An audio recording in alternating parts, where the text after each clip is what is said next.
Nous, on vous encourage à mettre une photo professionnelle, hein, donc il ne faut pas que ce soit une photo de barra ou là, donc c'est une photo d'identité, pas très grande, ou voilà, qui vous met en valeur. Ensuite, les expériences, il faut les détailler, il faut détailler vos compétences. Donc, votre CV, il faudrait qu'il soit bien rempli et surtout de vraies informations.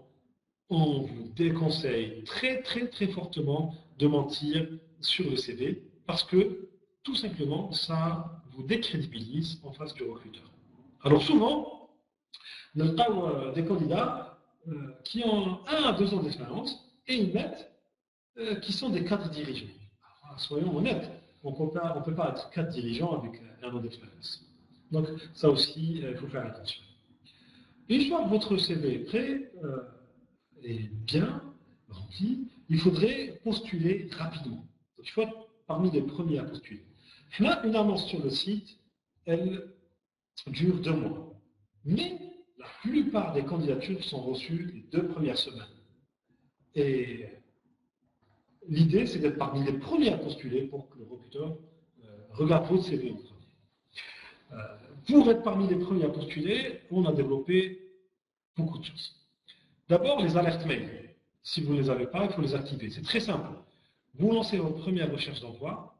Je suis comptable, je cherche des postes de comptable confirmés, de 3 à 6 ans d'expérience, ou de comptable junior. Je suis à Alger et je veux, tous les jours, à chaque fois qu'il y a une annonce dans mon domaine, recevoir. Donc vous cliquez sur le bouton enregistrer l'alerte mail et on vous envoie dès qu'il y a une nouvelle annonce pour être parmi les premiers à postuler.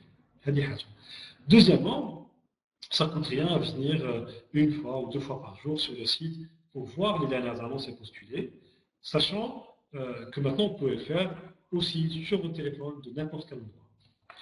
Et ceux qui passent beaucoup de temps sur Facebook, abonnez-vous à notre page. Aujourd'hui, on sera bientôt à 300 000 fans sur Facebook.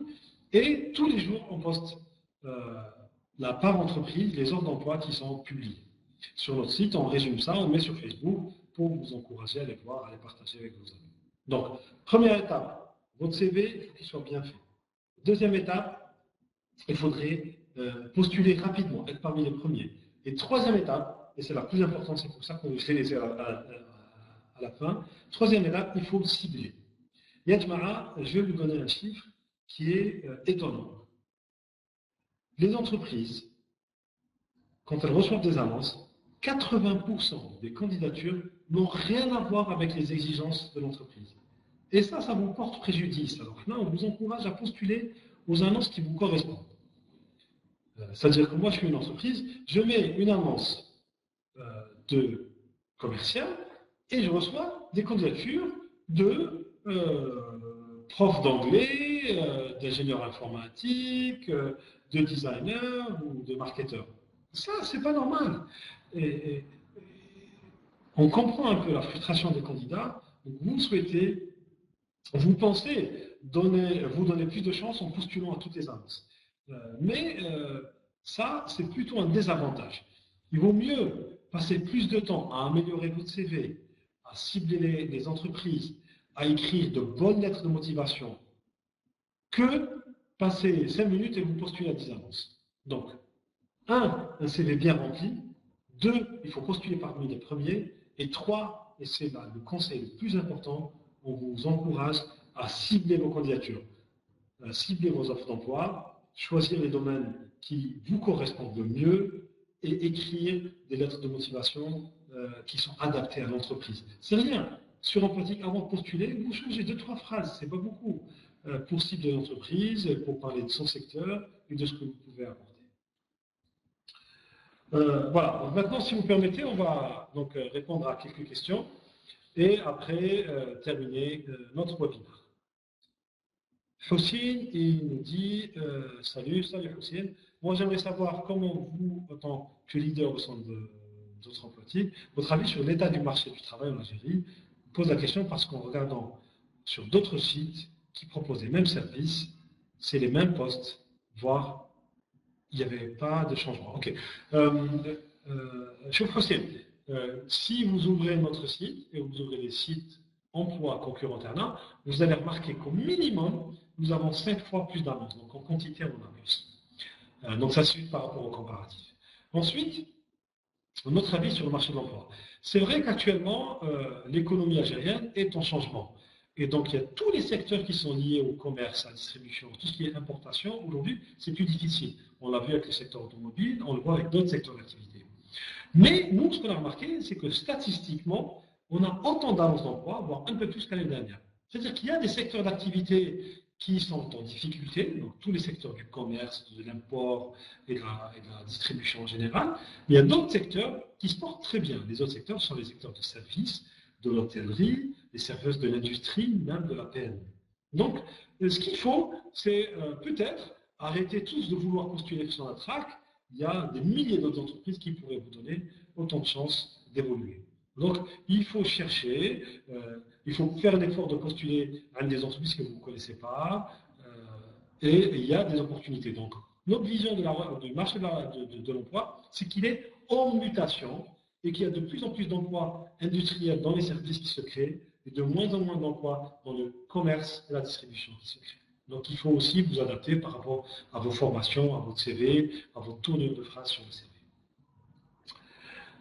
D'autres questions? Abbas me dit comment vous avez augmenté le trafic et la fréquentation de votre site, soit côté recruteur, soit dans l'emploi, vu que certains services nouveaux algériens n'étaient pas. Okay. Donc, oui, alors comment on a augmenté la fréquentation de notre site?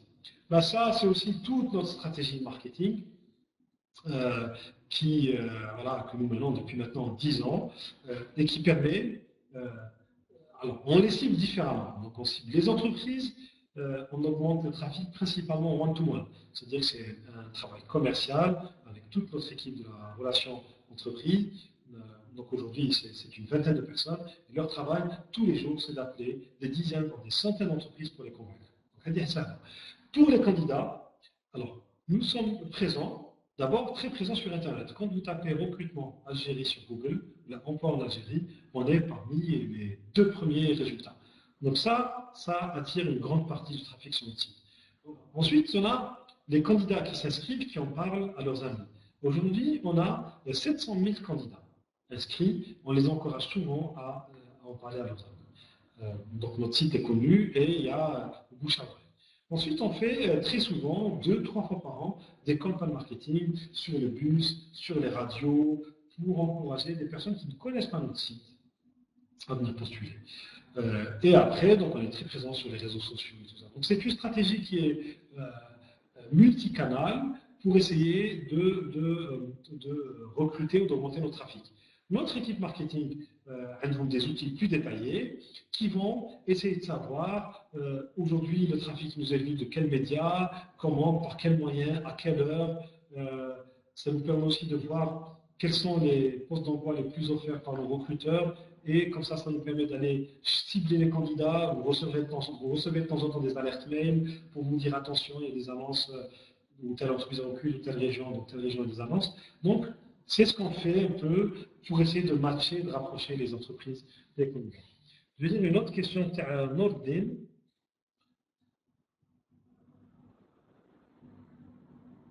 Alors, il dit pourquoi, dans plusieurs fois, vous mentionnez une importante une entreprise, ou bien. Ah, ok. Donc, des fois, il y a des entreprises anonymes. C'est vrai. Nous, on donne le choix à l'entreprise, aux candidats aussi. Les entreprises, il y en a qui souhaitent s'afficher. Elles en sont fières et montrent leur logo, font une présentation détaillée et se présentent aux candidats. Il y a d'autres entreprises, pour des considérations internes, elles préfèrent être anonymes pour gérer le recrutement. Donc ça, c'est un choix qui est propre à l'entreprise et dans lequel on ne peut pas intervenir.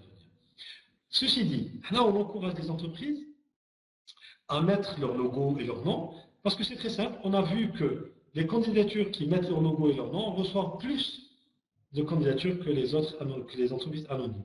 Et aussi, les entreprises qui mettent leur nom et leur logo reçoivent des candidatures de meilleure qualité que les candidatures anonymes. Donc, là, tous les jours, on donne ces conseils-là aux entreprises.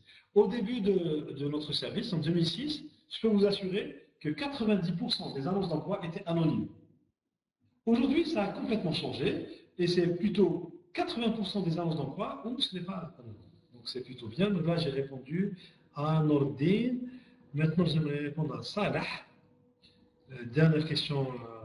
Vous avez l'idée de développer avec l'État en général et en particulier le ministère du Travail, de la coordination, voilà, pour favoriser les ingénieurs, enfin plutôt les diplômés sans expérience.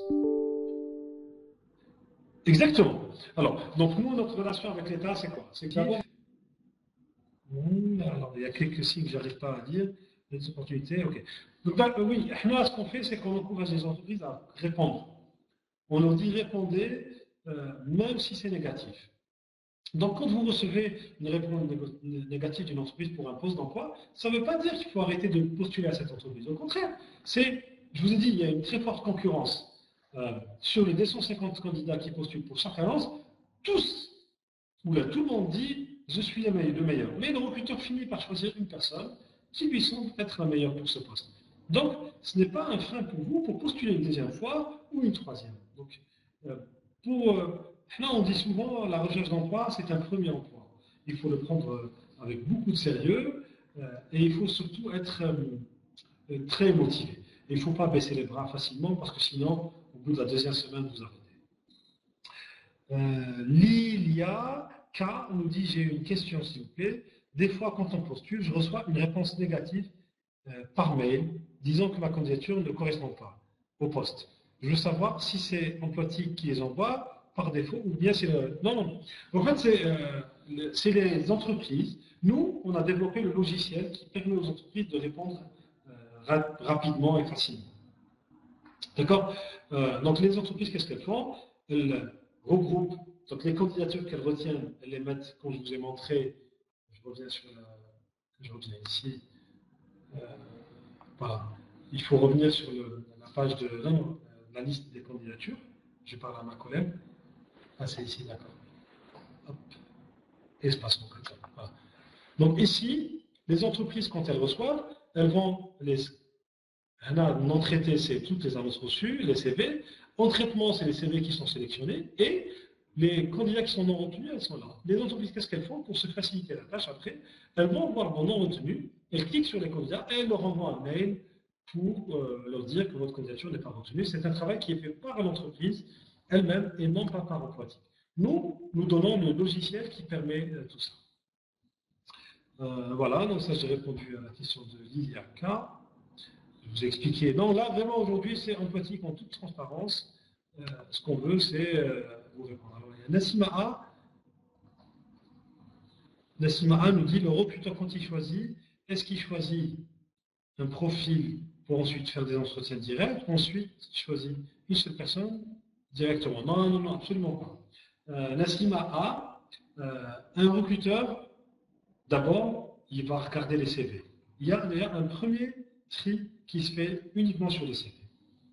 Il va garder que les candidats qui ont les exigences qu'il demande, c'est-à-dire dans tel domaine d'activité, avec tel diplôme, qui habite telle région et qui a telle expérience. Une fois qu'il garde ça, il va lire le CV d'une façon plus détaillée et va décider de faire un premier entretien téléphonique, un appel. Il va confirmer que vous êtes vraiment intéressé par le poste. Donc, généralement, les recruteurs appellent, disons, entre 10 et 15 personnes. Une fois qu'il a appelé les candidats, il va se faire une meilleure idée et il va décider d'en convoquer une partie en entretien. Donc là, il nous reste 1 minute pour la fin de notre webinaire. Je vais essayer de répondre à une autre question. Abid Sabo, il dit pourquoi vous n'avez pas pensé à rendre le service payant pour les demandeurs d'emploi? Puis ça lui... Ah non, absolument pas. C'est une question d'éthique. Faire payer un candidat pour qu'il postule, c'est hors de question pour Employtique. Pour nous, ceux qui payent, ce sont les entreprises, parce que leur raison d'être, c'est de gagner de l'argent. Une entreprise, c'est ça sa raison d'être. Par contre, le candidat, lui, cherche un emploi. Donc nous, on fait payer les entreprises et tous les services sont gratuits et resteront gratuits pour Employtique. Il y a d'autres services au niveau international qui font payer les candidats pour les classer en haut. Nous, c'est des choses qu'on évite de faire. On préfère conseiller les candidats pour qu'ils rédigent de bons CV et pour qu'ils ciblent les ordres d'emploi. Donc, on ne pense absolument pas à faire payer les demandes d'emploi et ce ne sera jamais le cas sur Emplatix. Voilà, la fin de ce web séminaire. Vous avez été des dizaines à assister, à poser vos questions. Merci beaucoup et on vous donne rendez-vous très prochainement avec une autre thématique. Bye, ma salama et bonne journée.